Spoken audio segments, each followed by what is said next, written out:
గారు మాకు ఇచ్చిన ఈ ఘోరమైన స్థితి ఆనాడు ఈనాడు కేరళ స్వామి వచ్చింది కానీ 20 రోజులతో పోయింది కానీ మాకు 13 సంవత్సరాల నుంచి సునామీలో ఉన్నాం.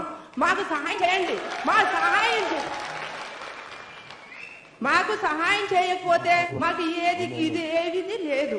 కొంచెం చిన్నగా మాట్లాడండి, వినిపించట్లా, కొద్దిగా చిన్నగా మాట్లాడండి కొంచెం. అదే రీతిగా మీకు మా సహాయం చేయాలని కోరుతున్నాం. అదే రీతిగా మరి సూర్యనారాయణ రెడ్డి గారు అప్పుడు చూసి అమ్మా ఇది అంతా ఈ జీవో అంతా అర్థం ఇవన్నీ దొంగబద్దాలు ఇవన్నీ జరిగింది కాదని అన్నప్పుడు కోర్టుకి వేసామన్నప్పుడు కోర్టుకి వేయడానికని మేము సందాయం కూడా ఇచ్చేయండి వేసారని మేము సందా ఇచ్చామని మా మీద ఎన్నో నిందలు. ఆడవాళ్ళు తెలియదాండి మీకు బాధ. మా ఎన్ని నిందలు వేసినప్పటికైనా ఇది పోరాటం, ఈ పోరాటంలో ఏ నిందపైన భరాయించడానికి సిద్ధమని ముందుకు సాగామండి. అదే రీతిగా మరి ఇన్ని సంవత్సరాలు 13 సంవత్సరాల నుంచి మేము భరించుకుని వస్తున్నాం. ఈ భరాయింపు మాకు ఇప్పటికైనా ఈ ముక్తి కల్పించమని మిమ్మల్ని కోరుకుంటున్నాను. అదే రీతిగా మరి మాకు రైతులందరం ఎంతో నష్టపోయినాం. మాకు రిజిస్టర్లు ఇచ్చేయండి, మాకు ఇవ్వని కుదరదు. మా పిల్లలు పెళ్లి చేసుకోవాలంటే మీకు రిజిస్టర్ లేని భూములు మీకు ఎలా జరుగుతాయి, మీకు ఆ భూమికి హక్కు లేదు. ఎస్ఈజెడ్ వాడు కొనేసాడు మీకు అని మాకు చెప్తున్నారండి. ఎస్ఈజెడ్ మా భూమి ఎస్ఈజెడ్ వాడు మీ అమ్మని దాన్ని కొండ వేయడానికి మేము గొగ్గోలు పెడుతున్నాం.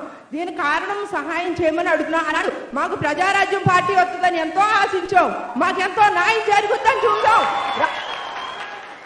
ప్రజారాజ్యం పార్టీ రాకపోవడం మా దురదృష్టం, మా రైతుల దురదృష్టం. మా దురదృష్టాన్ని ఎస్ఈజెడ్ ఈ సునామీలో కాలిపోతున్నాం కాబట్టి ఇందులో మమ్మల్ని అగత్యమని అడుగుతున్నాను. అదే రీతిగా మీరు మాకు సహాయం చేస్తారని ముందుకు వచ్చారు, అందుకు మీకు కృతజ్ఞతాస్తుతులు చెల్లిస్తున్నాను.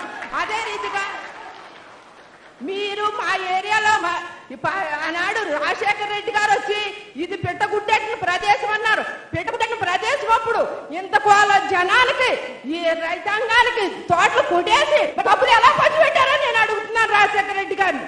మరి పంచిపెట్టారు కదండి, తోటలు కొట్టేసి ఎంత భూమిలో ఉన్న తోటలన్నీ కొట్టేసి మళ్ళా కొట్టిన తోటలకు చెక్కులు ఇచ్చారు ఎస్ఈజెడ్. మరి ఏ విధంగా న్యాయం మీరు అడుగుతున్నాను. అదే రీతిగా మరి రైతులు ఉద్యోగాలు ఇస్తామని ఎస్ఈజెడ్ గారు చెప్పారు. ఎస్ఈజెడ్ మెయిన్ ఆఫీసులో మండలం కానీ తొండక మండలం ఏరియాలో ఒక్క రైతుకి కుటుంబానికి ఏ ఉద్యోగాలు ఇచ్చారో పడండి మెయిన్ ఎస్ఈజెడ్ లో. అందులో ఏదో కుట్ర దాగుంది, అందులో మా న్యాయం చేయట్లేదు. ఏ నాయకుడు వచ్చినా మాకు చేస్తానని చెప్పడం, అందులో ఏ కుట్ర దాగుందో తెలియదు కానీ మాకు న్యాయం చేయకపోవడం, ఈ సమస్యల్లోనే మేము బాధపడుతున్నాం. ప్రతి రాజకీయ నాయకుడు వస్తే నేను చిన్నప్పటి నుంచి అనుభవించాను.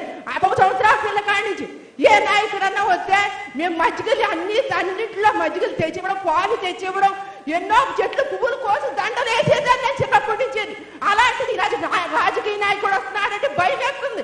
మాకు ఏ ఉప్పు తెచ్చి పెడతాడో, మమ్మల్ని ఏ సురంలో కొట్టి పెట్టేస్తాడో అని భయం వేస్తుంది.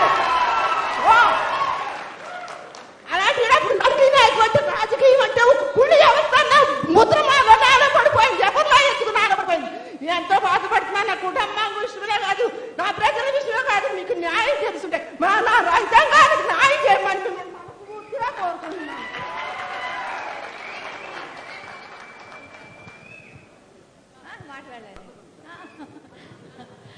మాట్లాడలేనండి.